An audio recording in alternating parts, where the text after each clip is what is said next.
తెలియని ఆగమ్య గోచరమైనటువంటి పరిస్థితుల్లో ఇలా మెదక్ రైతులు ఉన్నారు. ముఖ్యంగా గణపురం ఆనకట్టకు ఈ యాసంగి పంటకు ప్రభుత్వం నీళ్లు విడుదల చేస్తుందా చేయదా అని అర్థం కాక రైతులు చాలా కన్ఫ్యూజన్ లో ఉన్నటువంటి పరిస్థితి. ఇవాళ మన మెదక్ జిల్లాలో పాపన్నపేట, హవేలీ గన్పూర్, కొల్చారం, మెదక్ రూరల్ మండలాలు ముఖ్యంగా ఈ గణపురం ఆనకట్ట మీదనే ఆధారపడి యాసంగి పంటలు సాగు చేయడం జరుగుతుంది. అయితే సింగూరు ప్రాజెక్టు మరమ్మతు చేయాలనేటువంటి పేరిట ఇవాళ సింగూరు ప్రాజెక్టు మొత్తం కూడా ప్రభుత్వం ఖాళీ చేసింది. ప్రభుత్వం సకాలంలో చర్యలు తీసుకోకపోవడం వల్ల సింగూరు మరమ్మతు పోయిన వేసవి కాలంలో చేసి ఉంటే ఇవాళ యాసంగి పంటలో రైతులకు ఇబ్బంది ఉండేది కాదు. మరి ఇప్పుడు కూడా సింగూరులో దాదాపు 15 టీఎంసీల నీళ్లు ఉన్నాయి. యాసంగి పంటను కాపాడుతూ కూడా సింగూరు ప్రాజెక్టును మరమ్మతు చేయడానికి అవకాశం ఉంది. కానీ ప్రభుత్వానికి చిత్తశుద్ధి లేదు. ఇవాళ రైతుల్ని చాలా కన్ఫ్యూజన్ లో పెడతా ఉన్నారు. ఇవాళ చాలా మంది రైతులు కూడా ప్రభుత్వం నుంచి ఏదైనా స్పష్టత ఇస్తారేమో, ఏదైనా ప్రకటన ఇస్తారేమో అని చెప్పి చూస్తా ఉన్నారు. గత 10 సంవత్సరాల్లో బోరు బండి మాయమైపోయింది. నిజానికి సింగూరు ప్రాజెక్ట్ అనేది మెదక్ నిజామాబాద్ ప్రజల హక్కు అని ఎన్నో ఏళ్ల పోరాటం జరిగింది. గౌరవనీయులు కేసీఆర్ గారు ముఖ్యమంత్రిగా ఉన్నప్పుడు సింగూరు వాటర్ను మెదక్ జిల్లాకు, నిజామాబాద్ జిల్లా సాగునీటి కోసం మొదటి ప్రాధాన్యత ఇచ్చింది బీఆర్ఎస్ ప్రభుత్వం. హైదరాబాద్ కు అటు కృష్ణా గోదావరి నీళ్లు తెస్తూ సింగూరు నీళ్ల ద్వారా మరి 2 పంటలకు కూడా మెదక్ నిజామాబాద్ జిల్లా ప్రజలకు సాగునీరు అందించింది బీఆర్ఎస్ ప్రభుత్వం. అవసరమైతే కాళేశ్వరం నీళ్లను కూడా మళ్లించి 2 పంటలకు కూడా నీళ్లు అందించింది బీఆర్ఎస్ ప్రభుత్వం. అసలు నేను ఆ రోజు నీటిపారుదల శాఖ మంత్రిగా ఉన్నప్పుడు జీవో ఇచ్చి, యాసంగి పంటకు జీవో ఇచ్చి 3 విడతల్లో ఎన్నెన్ని నీళ్లు ఇస్తామో కూడా పంట సాగు కంటే ముందే జీవో ఇచ్చినాం. హైదరాబాద్ కు రావాల్సిన అవసరం లేకుండా, రైతులు ఎదురు చూడకుండా 10 ఏళ్లు 2 పంటలకు నీళ్లు ఇచ్చింది బీఆర్ఎస్ ప్రభుత్వం. కానీ అలా కాంగ్రెస్ వచ్చింది, మళ్ళీ కష్టాలు మొదలైనాయి. నేను ఇప్పుడు రాంగా చూసుకుంటూ వచ్చిన కొల్చారంలో, ముంబాజ్పల్లిలో అన్ని బోరుబండ్లు కనబడుతున్నాయి. గతంలో అసలు బోరుబండి అనేది కేసీఆర్ గారి హయాంలో మాయమైంది. యాసంగికి నీళ్లు వస్తాయా రావా అని మా పాపన్నపేట రైతులు, మా హవేలీ గన్పూర్ రైతులు, మా కొల్చారం రైతులు బోర్లు వేసుకుంటా ఉన్నారు. అంటే మళ్ళీ అప్పులపాలవుతున్నారు రైతుల పరిస్థితి. అంటే మార్పు తెస్తాం అంటే మళ్ళీ ఏం మార్పు తెచ్చిండ్రు? పాత రోజులు తెచ్చిండ్రు. మళ్ళా బోర్ల చుట్టూ రైతులు మళ్ళీ అప్పులపాలయ్యేటువంటి పరిస్థితి తెస్తా ఉన్నారు. 10 ఏళ్లలో ఒక్కనాడు కూడా బోర్ వేయలే రైతులు. కానీ మళ్ళీ కేసీఆర్ పాలన పోయింది, కాంగ్రెస్ పాలన వచ్చిందంటే మళ్ళీ బోరు బండ్లు వచ్చినాయి. మళ్ళీ బోర్లు వేసేటువంటి ఇబ్బందులు, బాధలు ఇవాళ రైతులకు వస్తా ఉన్నాయి. మొన్న ఒక రైతు కూడా ఫోన్ చేసిండు, దుర్గయ్య అనే రైతు నాకు పాపన్నపేటకెళ్ళి, సార్ నీళ్లు వస్తాయా రావా అని నన్ను అడుగుతుండు. ఏం చెప్పాలి? కాంగ్రెస్ పాలనలో ఏం అర్థమైతలేదు సార్, మేము నారు పోసుకోవాలన్నా వద్దా సార్, ఎట్లా సార్ అని దుర్గయ్య అనే రైతు నాకు ఫోన్ చేసి పాపన్నపేటకెళ్ళి అడుగుతా ఉన్నాడు. అంటే ఎంత గందరగోళంలో ఈ ప్రభుత్వం ఉన్నది. మీరు రైతులకు స్పష్టత అయ్యారా? ఈ పాటికి నార్లు పోసేసి నారు పెరుగుతుంది, ఇంకా రేపో మాపో నాట్లు వేసే కాలం వచ్చింది. కానీ ఇంతవరకు ఇలా ఒక కన్ఫ్యూజన్ లో ఉంచారు. అంటే అసలు చెప్పుకునే దిక్కు లేదు, ఎవరు రైతుల బాధ వినే పరిస్థితి లేదు. ఇక్కడ ఈ ప్రభుత్వం మొద్దు నిద్రపోతా ఉంది, రైతులకు స్పష్టత ఇచ్చేటువంటి పరిస్థితి లేదు. అందువల్ల మేము ప్రభుత్వాన్ని డిమాండ్ చేస్తా ఉన్నా, తక్షణమే రైతులకు యాసంగి పంటకు నీళ్ల విషయంలో స్పష్టత ఇవ్వండి. లేదంటే క్రాప్ హాలిడే ప్రకటించి రైతులకు నష్టపరిహారం అని ఇవ్వండి, డబ్బులు ఇవ్వండి. ఇది గవర్నమెంట్ ఫెయిల్యూర్. అయితే నీళ్లు ఇవ్వండి, నీళ్లు ఇవ్వకపోతే నీళ్లు ఇవ్వలేకపోతున్నామని ప్రజలకు, రైతులకు స్పష్టత ఇచ్చి ఎకరానికి ఎంత ఇవ్వాలనో రైతులకు డబ్బులైనా ఇచ్చి రైతులను ఆదుకోండి. కన్ఫ్యూజన్ లో ఏమైందంటే టైం పోతున్నది. నారు పోయాలా వద్దా, నాట్లు వేయాలా వద్దా, ఈ కన్ఫ్యూజన్ లో రైతులు బోర్లేసి మోటార్లు పెట్టి అప్పుల పాలైతా ఉన్నారు. తక్షణమే సింగూరు జలాల విషయంలో రైతులకు స్పష్టత ఇవ్వాలని, సాగునీటిని విడుదల చేసి రైతాంగానికి 3 విడతల్లో నీళ్లు ఇచ్చి యాసంగి పంటకు సాగునీరు అందించాలని డిమాండ్ చేస్తున్నాం.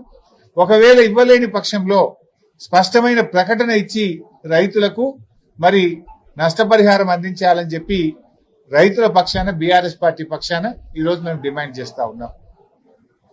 ఈ ప్రభుత్వమే రైతు వ్యతిరేక ప్రభుత్వం. ఈ ప్రభుత్వం వచ్చిన తర్వాత అడుగడుగునా రైతుల కష్టాలు పెడతా ఉన్నారు. పోయిన వానకాలంలో యూరియా దొరకలేదు, పోయిన వానకాలంలో జనుము జీలుగు విత్తనాలు దొరకలేదు. రైతులను రకరకాల ఇబ్బంది పెడుతున్నారు. ఇదే మెదక్కు వచ్చిన ముఖ్యమంత్రి గారు ఏడుపాయల అమ్మవారి మీద ప్రమాణం చేసి, మెదక్ చర్చి మీద ప్రమాణం చేసి రుణమాఫీ చేస్తా 15 ఆగస్టు కల్లా అన్నాడు. ఎన్ని 15 ఆగస్టులు పోయినాయి రేవంత్ రెడ్డి? ఎందుకు ఈ రోజుకు రుణమాఫీ పూర్తి కాలేదు? కేవలం 40% మంది రైతులకు మాత్రమే రుణమాఫీ జరిగింది. ఇలా రుణమాఫీ విషయంలో రైతుల్ని మోసం చేసినారు, రైతు బంధు విషయంలో రైతుల్ని మోసం చేసినారు, బోనస్ విషయంలో రైతుల్ని మోసం చేసినారు, ఎరువుల సరఫరాలో ఫెయిల్ అయిపోయినారు, విత్తనాల సరఫరాలో ఫెయిల్ అయినారు, పంట కొనుగోలు విషయంలో కూడా ప్రభుత్వం ఫెయిల్ అయిపోయింది. పోయిన యాసంగి బోనస్ ఇప్పటి వరకు రాలేదు. రాష్ట్రంలో పోయిన యాసంగిది 1200 కోట్ల రూపాయల బోనస్ ఇంకా కూడా ప్రభుత్వం ఇయ్యడం లేదు. 6 నెలలు అయిపోయినా బోనస్ పైసలు పడతలేవు. ఈ వానకాలం బోనస్ కూడా 600 కోట్లు బకాయి పడ్డది ప్రభుత్వం. పేరుకేమో 24 గంటల్లో వేస్తున్నాం, తెల్లారే ఇస్తున్నాం అంటున్నారు. నెలలు గడిచిపోయినా యాసంగి బోనస్ బల్లే, వానకాలం బోనస్ బల్లే. యాసంగి 1200 కోట్ల రూపాయలు పెండింగ్ ఉంది, యాసంగిలో ఈ వానకాలం 600 కోట్లు పెండింగ్ ఉంది. 1800 కోట్ల రూపాయలు బోనస్ ఈ రోజు కూడా పెండింగ్ లో ఉన్నాయి. ఈ బోనస్ డబ్బులు ఎప్పుడు ఇస్తారు అని రైతుల పక్షాన్ని నేను అడుగుతా ఉన్నా. తక్షణమే రైతులకు ఇవ్వాల్సిన 1200 కోట్ల రూపాయల బోనస్ విడుదల చేయాలని డిమాండ్ చేస్తా ఉన్నాం. ఇప్పుడు యాసంగి కూడా రైతు బంధు ఎప్పుడు ఇస్తారు? ఇంకా ఆల్రెడీ పంట సీజన్ స్టార్ట్ అయింది. రైతులు దున్నుతున్నారు, చేను రెడీ చేసినారు, నార్లు పోసినారు. మరి పెట్టుబడి సాయం అనేది మొదట్లోనే ఇవ్వాలి కదా. మరి యాసంగి రైతు బంధు ఎప్పుడు విడుదల చేస్తారు? ఇంకొక వైపు వ్యవసాయ మంత్రి ఏమో చిన్నగా లీకులు ఇస్తున్నాడు. ఏమని? మేము యాసంగి రైతు బంధు సాగు చేసిన వాళ్ళకే ఇస్తాం, మిగతా వాళ్ళకి ఎగబెడతామంటున్నాడు. అంటే ఇప్పుడు ఓట్లు అయ్యేదాకా ఆగినరా? యాసంగిలో ఎవరికి ఇస్తారు, ఎవరికి ఇవ్వరు? ఈ రాష్ట్రంలో 50-60 లక్షల ఎకరాల్లో పత్తి సాగు చేసే రైతులు ఉంటారు. వాళ్ళు ఒక పంటనే చేస్తారు, పత్తి 6-7 నెలల పంట.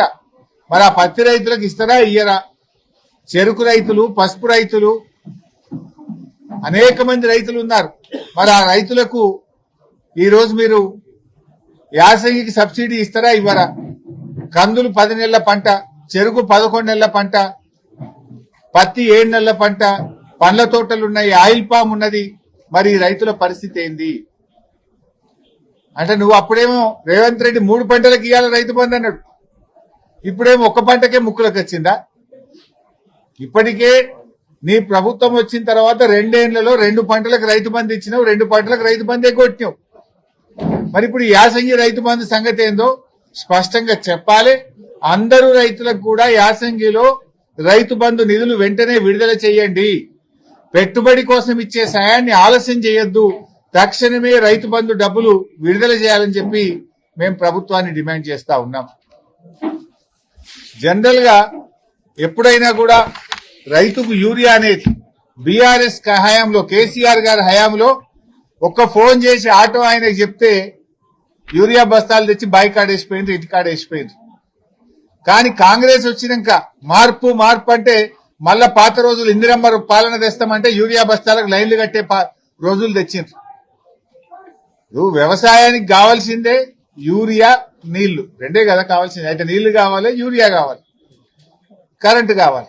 కానీ కాంగ్రెస్ గవర్నమెంట్ ఏమంటుందంటే ఇవాళ వ్యవసాయానికి యాప్లు కావాలి, మ్యాపులు కావాలంటుంది. వ్యవసాయానికి కావాల్సింది నీళ్లు, యూరియా. కానీ కాంగ్రెస్ ఏమంటుంది? యాప్లు, మ్యాపులు కావాలంటుంది.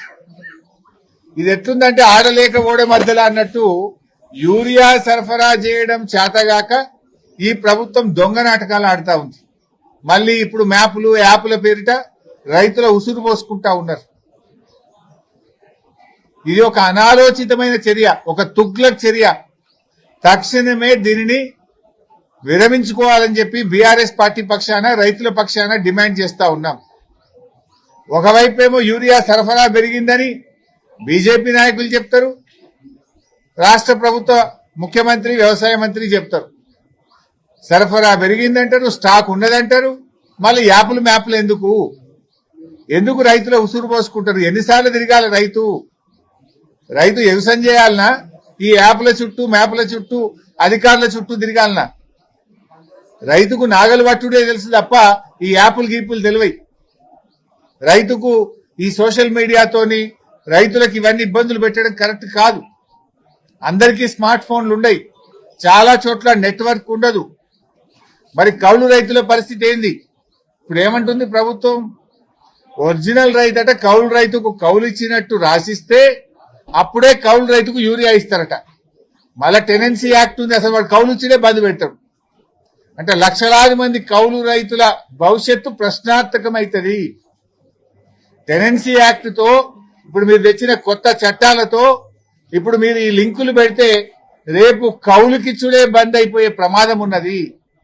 ఆనాడేమో పెద్ద పెద్ద మాటలు మాట్లాడినరు, ఏ కౌలు రైతుకు కూడా మేము రైతు బంధు ఇస్తాం, కౌలు రైతులకు పంట నష్టపరిహారం ఇస్తాం, రైతుకి ఇస్తాం, కౌలు రైతుకి ఇస్తామన్నారు. గెలవంగానే మాకు సంబంధం లేదు, రైతు కౌలు రైతు చూసుకోవాలన్నారు. ఇప్పుడు మీరు చేసే తుగ్లక్ పనుల వల్ల ఈ యాప్ల పేరిట యూరియా బస్తాల పేరిట అసలు కౌలు రైతులకు మొదటికే మోసం చేస్తున్నది కాంగ్రెస్ ప్రభుత్వం. రేపు రైతులే కౌలుకు ఇవ్వని పరిస్థితి ఏర్పడుతుంది. రైతులకు కౌలు రైతులకు మధ్య పంచాయతీ పెడుతుంది ఇలా కాంగ్రెస్ ప్రభుత్వం. ఈ యూరియా కోసం ఎన్నిసార్లు తిరగాలి? బాయికాడ బర్రెని దుడ్డని చూసుకోవాలన్నా, వ్యవసాయం చూసుకోవాలన్నా, మీ ఆఫీసర్ల చుట్టూ తిరగాలన్నా? యాప్ కోసం ఒకసారి తిరగాలి. ఆ ఇచ్చే యూరియా బస్తాలు కూడా ఎకరానికి 2 ఇస్తాం, ఆ 3 ఇస్తాం. 3 ఇస్తే 3 సార్లు ఇస్తారట, అవి కూడా ఒకసారి ఇయ్యడట. అంటే నీ యాప్ కోసం ఓసారి తిరగాలి. ఆ ఇచ్చే 3 బస్తాలకు మొదలొక బస్తా, మధ్యలో ఒక బస్తా, పొట్టకొచ్చినాక ఒక బస్తా. అంటే ఇక రవాణా ఛార్జీలు, ఆటోలు బస్ కిరాయిలు పెరుగుతాయి. ఇప్పటికే బస్ ఛార్జీలు డబుల్ చేసిన మగవాళ్ళకు. బస్ ఛార్జీలు రేవంత్ రెడ్డి వచ్చిన 2 సంవత్సరాల్లో 2 అంతలైనాయి బస్ ఛార్జీలు. అంటే నువ్వు ఆఫీసర్ల చుట్టూ తిరగాలి తప్ప వ్యవసాయం చుట్టూ తిరగాల్సిన అవసరం లేదా? రైతుల్ని మొన్ననే యూరియా బస్తాల కోసం 10 సార్లు లైన్లో నిలబెడితే ఒక్కొక్క బస్తా ఇచ్చినావు. ఇప్పుడు యూరియా సరఫరా చేతగాక యూరియా ఎగబెట్టడం కోసం ఇవాళ కేంద్ర రాష్ట్ర ప్రభుత్వాలు 2 కలిసి రైతుల ఉసురు పోసుకుంటున్నాయి. అటు కాంగ్రెస్ అయినా బీజేపీ అయినా 2 రైతు వ్యతిరేక ప్రభుత్వాలే. ఇద్దరూ కలిసి రైతుల ఉసురు పోసుకుంటున్నారు. ఈ యాప్లు మ్యాప్ల పేరిట యూరియా సరఫరాను తగ్గించే ప్రయత్నం చేస్తున్నారు. పోయిన వానకాలంలోనే యూరియా దొరకక 2020 కొనుకొచ్చి 20 40 ఒక్కొక్కటి 900 బస్తా, 1000 రూపాయలకు బస్తాలు తెచ్చి వేసుకునే పరిస్థితి వచ్చింది రైతులకు. కొంతమంది రైతుల పంటలే ఖరాబ్ అయిపోయినాయి. రైతులు రోడ్ల మీద నిలబడితే ప్రభుత్వాన్ని తిడుతున్నారని, రైతులు ప్రభుత్వం మీద తిరగబడుతున్నారని ఇప్పుడు కొత్తగా ఈ యాప్ మ్యాప్ పాలసీ తెచ్చింది. అంటే రైతులు ఒక దగ్గర జమ కావద్దు, ఇక రైతులకు యూరియా ఇచ్చేది లేదని చెప్పగానే చెప్పి ఈ యాప్లు మ్యాప్ల కథ తెచ్చేది. చాలా గ్రామాల్లో సిగ్నల్ ఉండవు, చాలా మంది రైతులకు స్మార్ట్ ఫోన్లు ఉండవు. గిరిజన గూడాల్లో, లంబాడి తండాల్లో రైతులకు చాలా ఇబ్బంది ఉంటది.